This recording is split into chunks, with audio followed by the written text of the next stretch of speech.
大家好，我是石头，这里是湖南湘西花垣县。在我的左手边就是一条清水江，然后清水江的上方那边是有一座高架桥的，在高架桥的下方，这里有好几栋房子。这几栋房子呢，现在都已经没有人居住了，尤其是我身后的这栋房子，在10年之前花了2到3天的时间给它建好，建好了之后几乎没有在这边居住过一个晚上，然后就这样子空置着了。那为什么这栋房子花了好几万块钱给它建好了之后，主人家不在这边居住呢？带着这个疑问啊，我就带大家走进去看一下。身后就是一条进村的道路，都是这个水泥路面，大概宽有不到5米左右。这条路啊，已经很少有车子从这边走了，因为现在房子的背后呢是修通了更大的一条路，那边呢道路更宽，更好走，所以车子呢都从那边走了。可以看到现在房前屋后啊，长了很高的杂草，这边呢水管全部被杂草给覆盖住了。房子呢贴了外墙的瓷砖，做过简单的装修，上面呢盖的是红颜色的琉璃瓦。房子是不漏雨，基本上打扫一下卫生是可以直接拎包入住的。整个院坝呢没有多宽，也就30多个平方左右。这里是一个石头坎，在下方呢就是道路。其实整个院子如果这块没有做护栏的话，还是有一点点危险。我觉得做个护栏呢更安全一些。过了这个进村的道路，下方呢就是清水江边了。这栋房子啊，算是闹中取静吧。大家可以看一下，离这个房子不远处就是一座高架桥，大概高度呢有20-30米左右。平时上面过往的车辆是比较多的。这里呢，再过去20多公里就到里耶古镇的这个范围之内了。然后八面山呢，也是从这条路走过去，平时过往的车辆还是比较多的。然后住在这边呢，还是会有一点点吵，因为高架桥在上方，然后车辆经过的时候，尤其是一些大的卡车，它的声音是比较大，噪音呢是特别的刺耳。我觉得住在这边还是不太那么的舒服。虽然门前的环境很好，但是就因为这样的一座高架桥，把整个格局、整个环境呢给破坏了，很严重吧。现在我们就走到房子里面来看一下。实际上，当年修建这栋房子呢，主人家是有一些小心思在里面的。他说投资个几十万，如果顺利的话，这栋房子可以给他赚个70-80万回来。我们来看一下房子里面大概的一个结构，然后呢，再给他说说这栋房子为什么会因为几万块钱的投资，最后赚个70-80万。当然只是他个人的想法，但10年过去，现在1分钱都没有赚，当年花的几万已经全部投了进去。实际上这栋房子里面光线还是很暗的，现在我已经开了灯，但依然是特别的暗。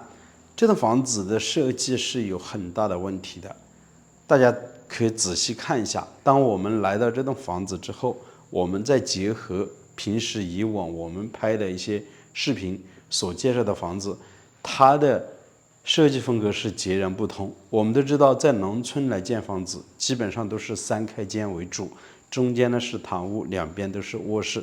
你像这栋房子，这是最右边的房间，再过来的话，一般都是在堂屋。你看这个堂屋呢，它就没有留门，反而是留了一个窗户，然后用了这么大的一块窗帘给它遮盖起来，而且这个窗帘的颜色也是特别的怪异，所以房间里面光线是特别的暗。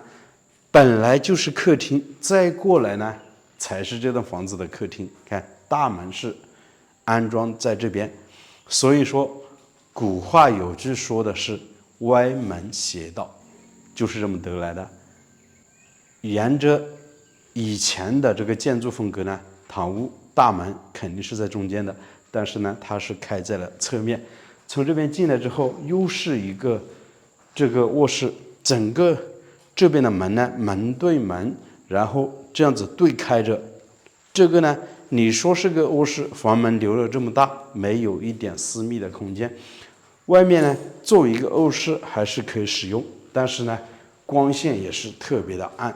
在这里面呢，开了灯之后，白天呢依然还是如此。所以说，这栋房子的设计是非常有问题。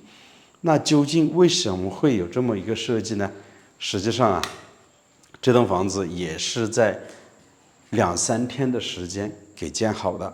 前些天我们给大家分享了，在清水江边，当年呢，别人要修这个观光大道，一夜之间建了一栋砖房子，花了6-7万块钱。实际上，这栋房子也差不多是相同的现象。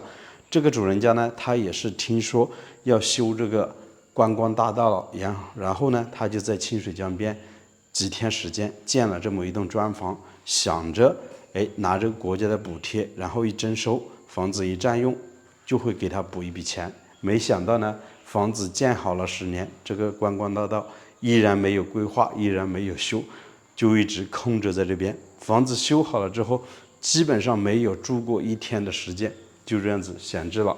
现在呢，房前屋后都已经是长满了杂草。俗话说得好啊，人心不足蛇吞象。如果当年这户主人家是靠着自己勤劳的双手，然后也不去想着修这个观光大道，不去投这个几万块钱放在这里的话，他自己呢也不会把房子修好了之后就空荡荡的留在这边，自己一个晚上也没住过。其实这笔投资完全是可以省下来的。当时他们这几户人家呢，就是听到了一些小道消息，按照他们来说，就是听到了一些内幕的消息，这边要修观光大道了，然后他们提前个几个月、1年左右，先把房子建在了这块位置，等着后期修路、修观光大道的时候，占用他们的土地，占用他们的房子，然后呢，他们就和相关的部门去，要赔偿，然后想拿到个几十万。想法固然是好的，但是很多东西呢，总是事与愿违，不是按照自己的想法去发展的，对不对？致富呢，还是要靠着自己，不要想这些歪门邪道的东西。就像这栋房子一样的，本来这个堂屋呢要留在这间，然后呢，他把它修在了侧面，弄得房子里面光线特别的暗。我们都知道，堂屋修在中间，对着两边开着门，然后光线就会好了许多。就是这样一个歪门邪道的设计呢，整个房子显得是特别的，我觉得特别的阴森，然后住起来给人的感觉是极不舒服的。大家对于这样的房子有什么想说的呢？欢迎在视频的下方评论留言。好了，我是石头，喜欢的记得点个订阅，我们下期再见了，拜拜。